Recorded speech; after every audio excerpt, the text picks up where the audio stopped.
சாய் பக்தர்களுக்கு என் அன்பு வணக்கங்கள். ஓம் சாய்ராம். என் அன்பு குழந்தையே, நான் அடிக்கடி உன்னிடம் சொல்லி இருக்கின்றேன், நீ அதை காது கொடுத்து கேட்பதில்லை. இப்பொழுதாவது நான் சொல்வதை பொறுமையாக நிதானமாக கேள். நீ அவசரப்படுகிறாய். உன் எதிர்காலத்தில் மீது முதலில் நீ நம்பிக்கை வைக்க வேண்டும்.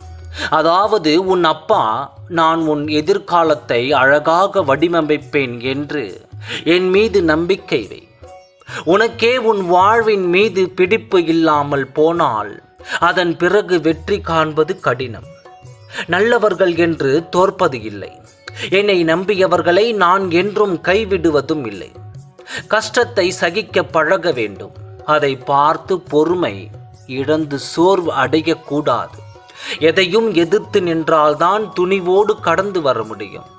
கர்ம வினைகளின்படி விதியே சதி செய்தாலும், உலகமே உன்னை எதிர்த்தாலும் அமைதியாக இரு, நம்பிக்கையோடு இரு.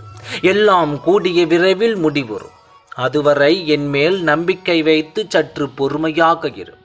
நான் கேட்பது எல்லாம் அதுதான் நடக்கும். அதுவரை காத்திரு, நிச்சயமாக நடக்கும். அந்த நம்பிக்கையோடு பொறுமையாக காத்திரு. உனக்கான நற்பலன் நிச்சயம் உன்னை வந்து சேரும். உனக்கு கவசமாய் நான் இருக்கின்றேன். உனக்கு சீரும் சிறப்புமாய் நிம்மதியான மகிழ்ச்சியான வாழ்க்கையை வாழ வைப்பேன். உன்னை தூற்றியவர்கள் போற்றும்படி உன்னை வாழ வைப்பது இந்த சாயப்பாவின் பொறுப்பு.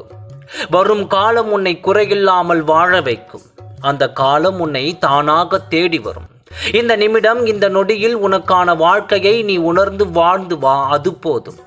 நடந்து முடிந்த கடந்த காலத்தை நினைத்து கவலைப்படாதே. எதிர்காலத்தை நினைத்து பயப்படவும் செய்யாதே.